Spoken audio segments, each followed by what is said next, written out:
الرحمن الرحیم۔ آواز آ رہی ہے تو میسج کیجیے۔ نحمد و نصلی علی رسولہ الکریم، اما بعد، رب اشرح لی صدری ویسر لی امری واحلل عقدۃ من لسانی یفقهوا قولی، ربنا یسر ولا تعسر وتمم بالخیر، رب زدنی علما، اللہم فقہنی فی الدین، اے اللہ ہمیں دین کی سمجھ بوجھ عطا فرمائیے، آمین یا رب العالمین۔ 26واں پارہ یہ بہت امپورٹنٹ ہے، اس میں بہت سارے احکامات آئے ہیں، جیسے میں نے پچھلی کلاس میں کہا تھا۔ سورہ حجرات، ہر کسی کو جو ہے سورہ حجرات اور سورہ نور جو ہے پڑھنی چاہیے، اور جو ہے اس کو اچھا سمجھ کے پڑھنا چاہ رہی ہے۔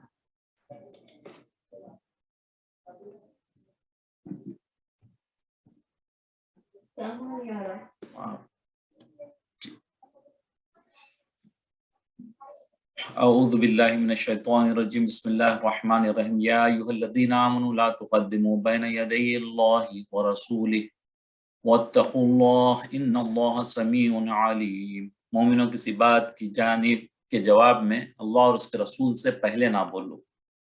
جب نبی کریم صلی اللہ علیہ وسلم کے دور میں جب نبی کریم صلی اللہ علیہ وسلم بات کرتے ہیں تو ان سے پہلے بات نہ کرو۔ صحابہ اکرام رضی اللہ تعالیٰ عنہم اجمعین کو اور دوسرے ساتھیوں کو یہ حکم دیا جا رہا ہے، اور اللہ سے ڈرتے رہو، بے شک اللہ سنتا اور جانتا ہے۔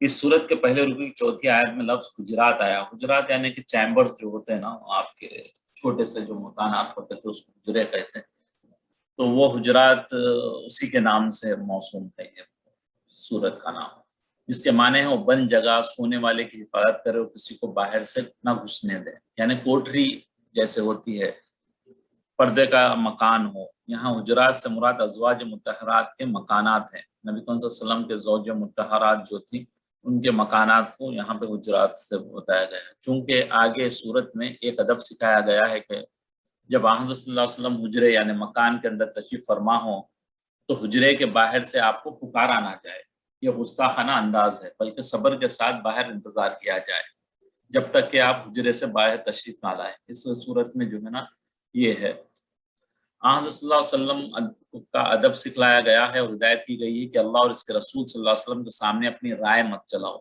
یعنی کہ اپنی رائے دے کے نبی صلی اللہ علیہ وسلم پسند فرمائیں تو اس کو آپ ایکسیپٹ کر لیں تو اسے ٹھیک ہے، اگر وہ نہ فرمائیں تو اس کو جو ہے نا اپنی نہ چلائیں کہ اپنی منوانے کی کوشش نہ کریں۔ تمہاری اپنی رائے اللہ اور رسول کے حکم کے آگے کوئی وقت نہیں ہے، یعنی دوسرے صحابہ کی، کیونکہ نبی صلی اللہ علیہ وسلم جو بھی حکم دیتے تھے وہ اللہ کے حکم سے ہی، آپ کو جو وحی ہوتی تھی اسی کے ذریعے آپ جو بھی کہتے تھے اللہ کی طرف سے کہتے تھے، تو اسی لیے جو ہے کسی اور کی اس کے سامنے کوئی وقت نہیں ہے، کوئی جو ہے اس کی ویلیو نہیں ہے اگر کوئی دوسرے کہتے ہیں تو۔